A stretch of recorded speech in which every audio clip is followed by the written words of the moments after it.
How to play Payday 3 with friends. Excellent shooter Payday 3 encourages teamwork among gamers to pull off challenging heists. The shooter is best enjoyed with buddies because it is all about collaboration. So, to play with friends, the first thing to do is go to Payday 3's main menu. By clicking the menu key on a keyboard or the menu button on a gamepad, you can access the social tab.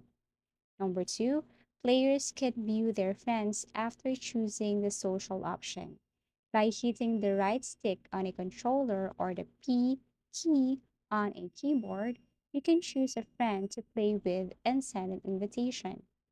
Next, the gamer can play with their friend after accepting the offer.